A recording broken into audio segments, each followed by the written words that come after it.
Question number 7, a graph in figure 4.28 shows the change in position with the time for two objects A and B moving in a straight line. ठीक है, choose the correct option. अब इस graph को पहले समझते हैं, फिर हम करेक्ट ऑप्शन को भी बता देते हैं। पहले करेक्ट ऑप्शन इसमें फर्स्ट एंड सेकंड है, पहले ग्राफ को समझते हैं। ग्राफ को फिर उसी हिसाब से समझिए। एक ए है और एक बी है, ठीक है, दो ऑब्जेक्ट हैं या दो कार हैं या दो बच्चे हैं, ठीक है। एक यूनिफॉर्म वेलोसिटी से चल रहा है और जहां भी स्टार्टिंग पॉइंट से उसने स्टार्ट किया और फिनिशिंग पॉइंट तक यूनिफॉर्म वेलोसिटी से चलता रहा, ठीक है। जैसे कछुए और खरगोश की रेस वाली स्टोरी आपने सुनी है, ठीक है। तो ये कछुआ था, ए अपनी एक स्पीड से चलना शुरू हुआ, कहीं रुका नहीं, चलते चलते चलते चलते एक उसी वेलोसिटी से लास्ट फिनिशिंग पॉइंट तक वो पहुंच गया। और एक खरगोश है, ठीक है। इसमें किसको खरगोश मत मानिए, कुछ और ही मान लीजिए, क्योंकि ये थोड़ा जो है स्लो चल रहा था, इससे फास्ट नहीं चला। इसको अब कछुए से छोटा तो कोई समझ, या किसी को ए वाले को खरगोश मान लीजिए, बट वो यूनिफॉर्मली चलता, रुका नहीं। बी वाला जो है आपका जो है कछुआ था, ये स्लो चल रहा था, ठीक है। 4 से जिस पॉइंट तक पहुंचने में, देखिए इस पॉइंट तक पोजीशन यहाँ पे है ना, इस पॉइंट तक पहुंचने में खरगोश को जब 2 सेकंड से भी कम लगा, उस पॉइंट तक पहुंचने में कछुए को 4 सेकंड लगे, क्योंकि वेलोसिटी उसकी कम थी।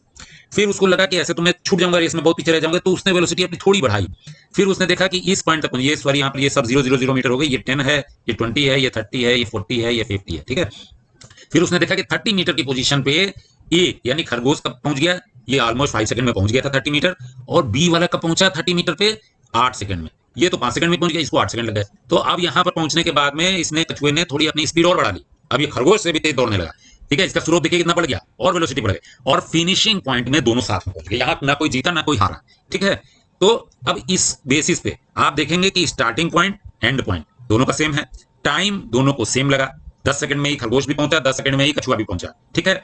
और डिस्प्लेसमेंट की अगर हम बात करें तो डिस्प्लेसमेंट भी दोनों का सेम है।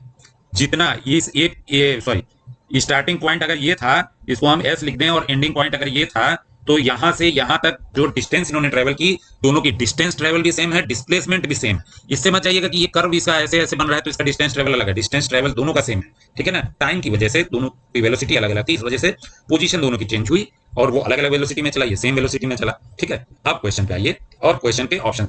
The average velocity of both over the 10 second time interval is equal since they have the same initial and final position. Yes, ये करेक्ट है। एवरेज वेलोसिटी दोनों की सेम है, ठीक है।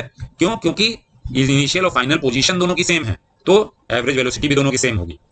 दूसरा, the average speed of both over 10 second time interval is same since both covered equal distance. Yes, यहाँ पर डिस्टेंस ये मत सोचिएगा कि ब्लू वाला की डिस्टेंस ज्यादा है, ऐसे गया फिर ऐसे गया फिर ऐसे गया, इनका सम कर दें, ये नहीं है ऐसा। ये तो केवल स्लोप है जो इसके वेलोसिटी को दिखा रहा है, पर यहाँ पर डिस्टेंस दोनों ने सेम ही ट्रेवल की, इसलिए इनकी स्पीड भी सेम होगी, इसलिए correct option first and second है। थर्ड और फोर्थ में एवरेज स्पीड जो है किसी की ज्यादा दिखा दे रहा है, किसी की कम, ठीक है, तो वो दोनों ऑप्शन करेक्ट नहीं है, ठीक है। तो ग्राफ पे मैंने आपको अच्छे से एक्सप्लेन किया है, इस वजह से आपको क्लियरिटी हो गई होगी। चलिए।